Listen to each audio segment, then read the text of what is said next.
ಪ್ರಪಂಚದಲ್ಲಿ ಮನುಷ್ಯ ತುಂಬ ಸಣ್ಣ ಸ್ವಾಮಿ, ಅವನಿರದೆ ಹೋದರೂ ತಿರುಗುತ್ತಪ್ಪ ಈ ಭೂಮಿ.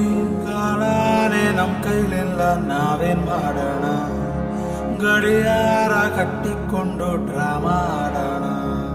ಗೊಂಬೆ ಆಡ್ಸೋನು ಮೇಲೆ ಕುಂತವನು, ನಮ್ಗೆ ನಿಮಗೆ ಯಾಕೆ ಟೆನ್ಷನ್ನು?